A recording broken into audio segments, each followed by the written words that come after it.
দুর্ঘটনাজনকভাবে স্বাধীনতা অর্জনের কয়েক মাসের মধ্যে 1971 মহামুক্তিযুদ্ধের অর্জনকে চিন্তাই করা হয়েছিল। পিণ্ডির দাসত্বের শৃঙ্খলা থেকে মুক্ত করে বাংলাদেশের মানুষকে দিল্লির শৃঙ্খলা আবদ্ধ করবার ষড়যন্ত্র চালানো হয়েছিল।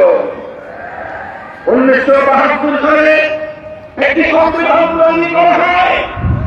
এই সংবিধানের মূল নীতিগুলোর ইতিহাস পর্যালোচনা করলে দেখা যায় বাংলাদেশের স্বাধীনতা যুদ্ধের নেতৃত্ব দানকারী আওয়ামী লীগের নেতা শেখ মুজিবুর রহমান সাহেব, যিনি মুক্তিযুদ্ধ চলাকালীন সময়ে পশ্চিম পাকিস্তানিদের হেফাজতে বন্দী ছিলেন, সেখান থেকে মুক্তি লাভ করে স্বাধীন বাংলার মাটিতে না এসে তিনি গেলেন লন্ডন। লন্ডন থেকে সোজা বাংলার মাটিতে তিনি পদার্পণ না করে বাংলাদেশে আসার আগে তিনি দিল্লিতে তার প্লেন ল্যান্ড করল। তিনি ভারতের তৎকালীন প্রধানমন্ত্রী শ্রীমতী ইন্দিরা গান্ধীর শরণাপন্ন হলেন। সেখান থেকে প্রেসক্রিপশন গ্রহণ করলেন। আসার সময় মুজিব কোটের পকেটে ইন্দিরা গান্ধী চিরকুট লিখে দিল। সেই চিরকুটের মধ্যে ভারতীয় সংবিধানের মৌল 4 নীতির ভিত্তিতে বাংলাদেশের সংবিধান রচনা করবার নির্দেশনা ছিল।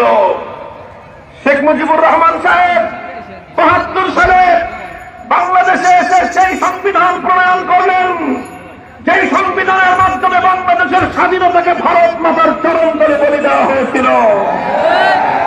আমরা দেশহীন ভাষায় বলি 1971-এর চেতনা ছিল মুক্তিযুদ্ধের চেতনা। মুক্তিযুদ্ধের চেতনা ছিল জুলুমের বিরুদ্ধে লড়াই। মুক্তিযুদ্ধের চেতনা ছিল শোষণ এবং বঞ্চনার বিরুদ্ধে লড়াই। মুক্তিযুদ্ধের চেতনা ছিল বৈষম্যহীন বাংলাদেশ গড়বার লড়াই। কিন্তু মুক্তিযুদ্ধের পরে সেই জুলুম, শোষণ, বৈষম্যহীন বাংলাদেশ গড়বার এদেশের 7 কোটি মানুষের স্বপ্নকে পায়ের তলায় পিষ্ট করে শেখ মুজিবুর রহমান সাহেব একদলীয় বাকশাল তৈরি করার মধ্য দিয়ে বাংলাদেশের মানুষের অভিপ্রায় এবং ইচ্ছাকে তিনি জলাঞ্জলি দিয়েছিলেন। তিনি ভারত থেকে আমদানি করলেন ধর্মনিরপেক্ষ মতবাদ। মুক্তিযুদ্ধের সময় এমনকি বাংলাদেশের স্বাধীনতা যুদ্ধ চলাকালীন 52 থেকে 54, 54 থেকে 66, 66 থেকে 69, 69 থেকে 70, 70 থেকে 71-এর মুক্তিযুদ্ধ কখনো বাংলাদেশের মানুষ ধর্মনিরপেক্ষতার কথা শুনেনি। মুক্তিযুদ্ধের পর হঠাৎ করে ভারত থেকে ইন্দিরা গান্ধীর নির্দেশে বাংলাদেশে ধর্মনিরপেক্ষ মতবাদ আমদানি করা হয়। আমরা দেশহীন ভাষায় দ্বিতীয় স্বাধীনতার পর 5ই আগস্টের বিপ্লব পরবর্তী বাংলাদেশে স্পষ্ট ঘোষণা করতে চাই, বাংলাদেশ আর কোনদিন ভারতের গোলামীর শৃঙ্খলা আবদ্ধ হবে না। এবারের লড়াই ছিল আমাদের ভারতীয় আধিপত্যবাদ উৎখাতের লড়াই। আগস্ট বিপ্লবের উদ্দেশ্য ছিল ভারতীয় আধিপত্যবাদের শৃঙ্খলকে বাংলাদেশ থেকে উৎখাত করা।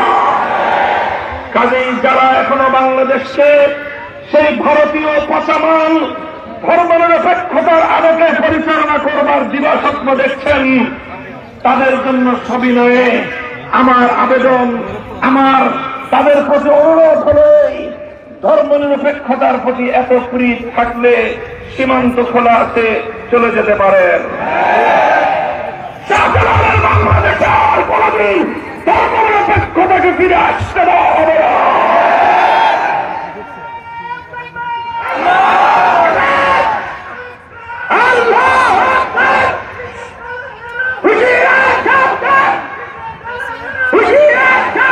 সংগ্রামী সাথী ও বন্ধুগণ, আমরা পরিষ্কার ভাষায় বলতে চাই, বাংলাদেশে স্বাধীনতার দীর্ঘদিন পরে আজ সর্বপ্রথম ব্যাপক সংস্কারের হাওয়া বইছে। সংবিধান সংস্কারের আওয়াজ উঠেছে। সংবিধান সংস্কারের জন্য কমিশন গঠন করে প্রস্তাব করা হয়েছে।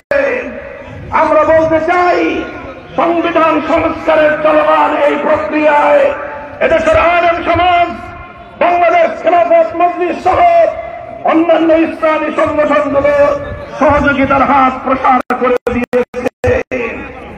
এই সংবিধান সংস্কারের নামে প্রয়োজন বাংলাদেশে আপনারা পুশ করবার যেই দিবাস্বপ্ন এবং যেই আপনারা অপকর্ম অপপ্রচেষ্টা শুরু করেছেন, মুসলমানদের একত্ববাদীদের বাংলাদেশে সংবিধানে বহুত্ববাদ অন্তর্ভুক্ত করবার পায়তারা চালাচ্ছেন। পরিষ্কার বলে দিতে চাই, এদেশের মানুষ বহুত্ববাদ গ্রহণ করার জন্য প্রস্তুত নয়।